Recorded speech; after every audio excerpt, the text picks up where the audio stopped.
sont ouvertes. D'ailleurs, je vous invite à vous inscrire rapidement parce qu'il y a 2 ans, on avait refusé quasiment 500 personnes et on ne peut pas obtenir plus de dossards. C'est au niveau sécurité, etc. C'est impossible.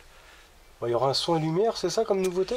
Ouais, il y aura une belle surprise dans le fort du Parmont avec un son lumière et d'autres surprises donc je peux pas dire avec les pollus et ceux qui organisent, enfin, qui gèrent justement l'association du fort du Parmont. C'est le comité de sauvegarde qui nous a permis de faire ça avec eux et je pense qu'il y aura des belles surprises pour ceux qui auront un dossard. C'est toujours un trail nature très sympa avec un cadre historique. C'est un cadre historique, c'est de nuit et c'est vraiment accessible à tous. Le but c'est vraiment que ce soit un trail pur plaisir, avec qu'on en prenne un petit peu plein les yeux dans le fort du Parmont et qu'on soit en pleine nature la nuit, se retrouver avec juste sa frontale, c'est toujours assez bluffant comme course. Et puis une arrivée en centre-ville avec les lumières que Remiremont met en place en fin d'année, c'est toujours assez magique. Donc l'année dernière, il avait été annulé, rappelez-nous les raisons. Les raisons, c'était plus ou moins avec des autorisations qui n'avaient pas été validées au dernier moment et on n'a pas pu le faire.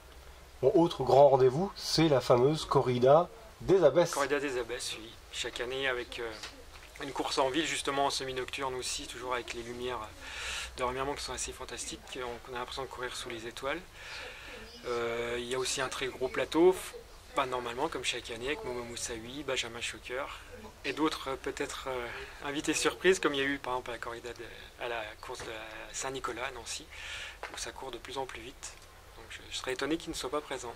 On en est où dans les inscriptions là? Est-ce que ça va à bon train?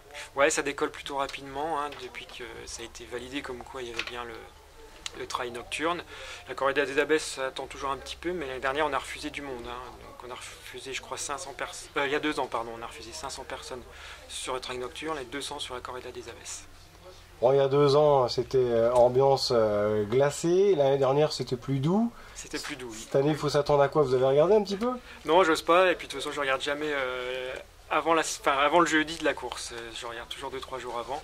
Et puis il y a notre président Pierre Beretta qui est un pro de la météo, donc je me renseigne auprès de lui. En général, il se trompe pas beaucoup. Bon, le public est toujours au rendez-vous, assez proche des coureurs. C'est Ouais, une ambiance conviviale. c'est une ambiance très conviviale, surtout en plein centre-ville. Donc il y a une course pour les familles, il y a une course pour les enfants. Il y a vraiment de quoi s'amuser. On n'est pas obligé d'être un cador pour s'aligner sur ce genre de course. En plus, ça fait plutôt pas mal de bien à la tête et à l'estomac. Entre deux fêtes comme ça permet de s'aérer la tête, je pense.